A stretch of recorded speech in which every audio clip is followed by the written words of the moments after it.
몸이 하나요, 믿음도 하나요, 세례도 하나요, 하나님도 한 분이시니 곧 만유의 아버지시라. 하나님은 영이시니 예배하는 자가 신령과 진리로 예배할지니라. 아멘. 찬송가 182장 부르십니다.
창조주가 되시며 역사를 홀로 주관하시는 아버지 하나님, 저희를 구원하여 주의 자녀 삼아주시고 오늘도 십자가의 좋은 군사로 부르시사 주님의 뜻을 조차 살게 하신 것 감사합니다. 새날을 저희에게 허락해 주셨사오니 이 한 날을 통해 전신갑주의 옷을 입게 하사 날마다 의의 길로 나갈 수 있는 믿음의 자녀들이 되게 하여 주시옵소서. 예수님의 이름으로 기도하옵나이다. 아멘. 이제 다 함께 사도신경으로 우리들의 신앙을 고백하시겠습니다. 나는 전능하신 아버지 하나님, 천지의 창조주를 믿습니다. 나는 그의 유일하신 아들 우리 주 예수 그리스도를 믿습니다. 그는 성령으로 잉태되어 동정녀 마리아에게서 나시고 본디오 빌라도에게 고난을 받아 십자가에 못 박혀 죽으시고 장사된 지 사흘 만에 죽은 자 가운데서 다시 살아나셨으며 하늘에 오르시어 전능하신 아버지 하나님 우편에 앉아 계시다가 거기로부터 살아있는 자와 죽은 자를 심판하러 오십니다.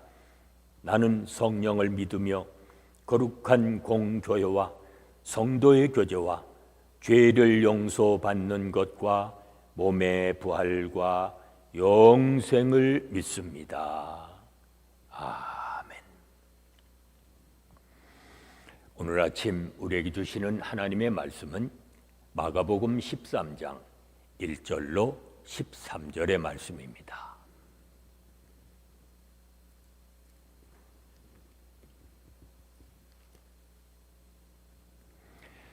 마가복음 13장 1절로 13절의 말씀 봉독합니다.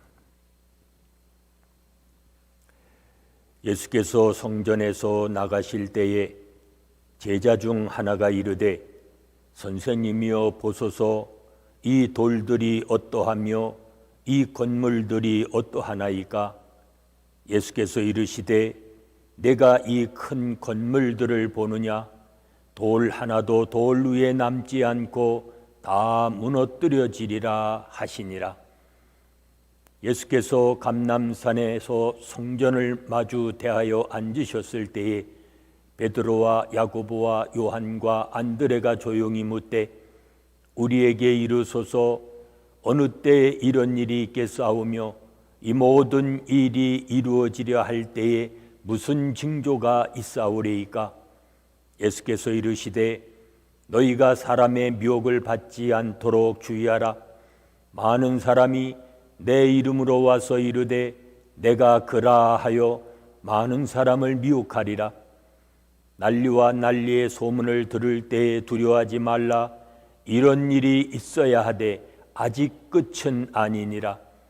민족이 민족을, 나라가 나라를 대적하여 일어나겠고 곳곳에 지진이 있으며 기근이 있으리니 이는 재난의 시작이니라.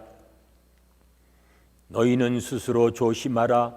사람들이 너희를 공회에 넘겨주겠고 너희를 회당에서 매질하겠으며 나로 말미암아 너희가 권력자들과 임금들 앞에 서리니 이는 그들에게 증거가 되려 함이라. 또 복음이 먼저 만국에 전파되어야 할 것이니라.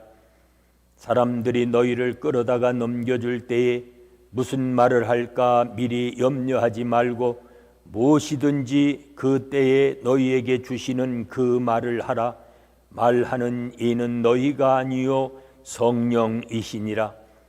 형제가 형제를, 아버지가 자식을 죽는 데 내주며 자식들이 부모를 대적하여 죽게 하리라. 또 너희가 내 이름으로 말미암아 모든 사람에게 미움을 받을 것이니 끝까지 견디는 자는 구원을 받으리라. 아멘. 성전에 나간 제자들은 그 외형을 보고 감격해하지만 예수님은 그 외형에 감추어진 성전 내부의 부패한 모습을 보시고 성전의 멸망을 예고하십니다. 예수님은 제자들이 성전의 화려한 외관에 들떠 있을 때 열매 없는 성전의 한계를 주목하십니다. 웅장한 헤롯 성전은 가히 사람들이 주목할 만했습니다. 더욱이 갈릴리 촌부였던 제자들에게는 깊은 감명을 주었을 것입니다. 그러나 하나님은 이미 강도의 소굴로 전락한 그런 성전에 더 이상 머무실 리 없습니다.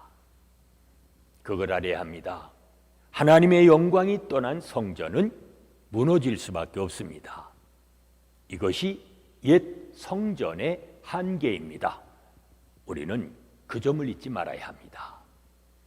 그래서 예수님은 자기 몸을 내어주심으로 새로운 성전을 세우십니다. 나아가 주님을 기대하고 영접하는 가난한 마음에 찾아오셔서 우리로 하여금 주의 성전이 되게 하십니다. 마지막 때가 가까울수록 거짓 선지자들의 미혹을 조심해야 합니다. 성전이 무너진 일을 마지막 때로 이해한 제자들은 그때를 알 수 있는 징조를 구합니다.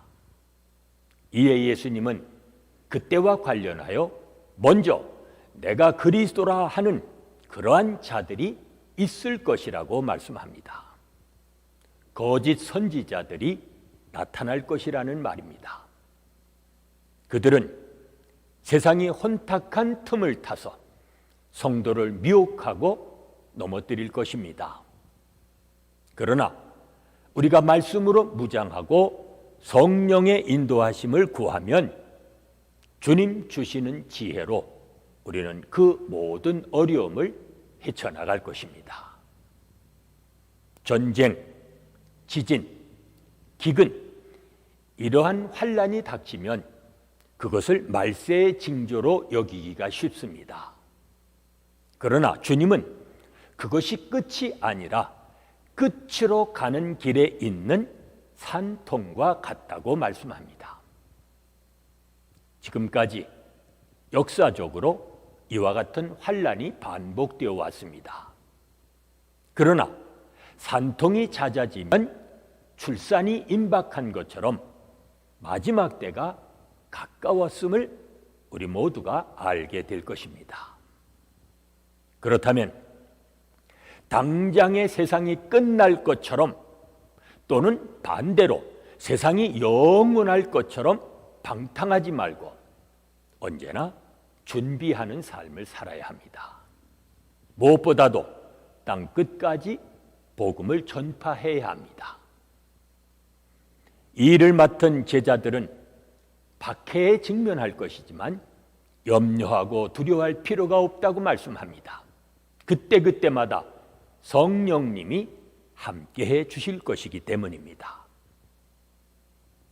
세상이 우리에게 믿음의 이유를 물을 때 성령님의 도우심을 구하는 가운데 우리는 대답할 말을 준비해야 합니다.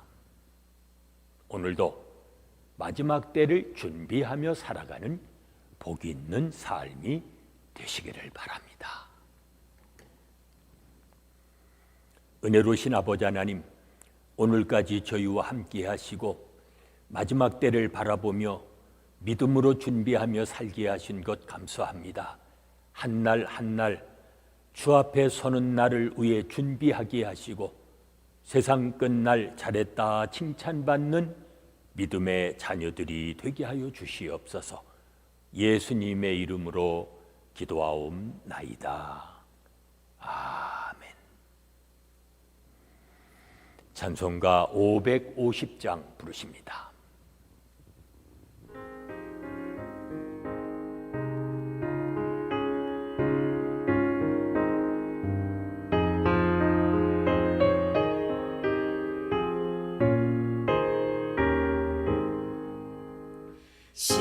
시온의 영광이 빛나는 아침, 어둡던 이 땅이 밝아오네.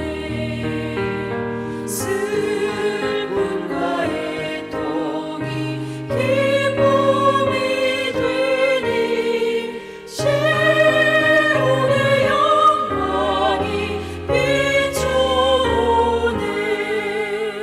시온의 영광이 빛나는 아침, 매였던 종들이 돌아오네. 오래전 선지자 꿈꾸던 복을 만민이 다 같이 누리겠네.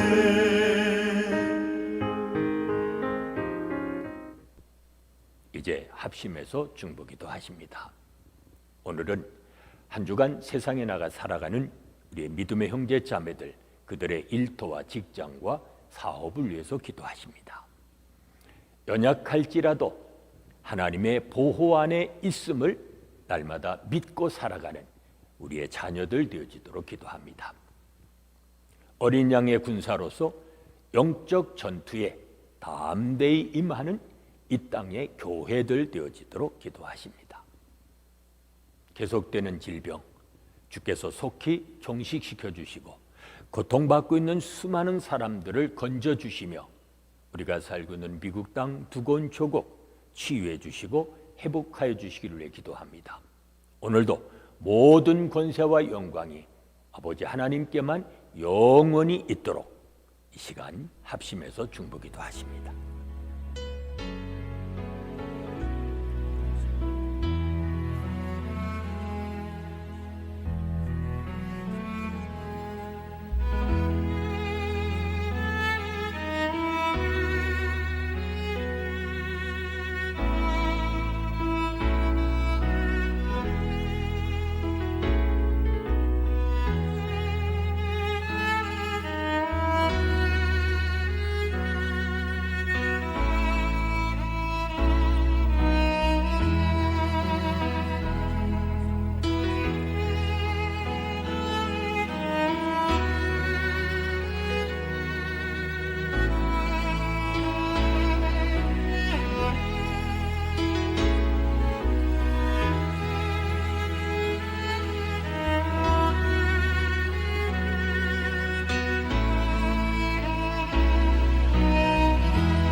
이제는 우리 주 예수 그리스도의 은혜와 아버지 하나님의 무한하신 사랑하심과 성령의 감동, 감화하심과 교통하심이 마지막 때를 준비하며 살아가기 원하는 온 성도들 위해 지금부터 영원까지 함께 계실지어다.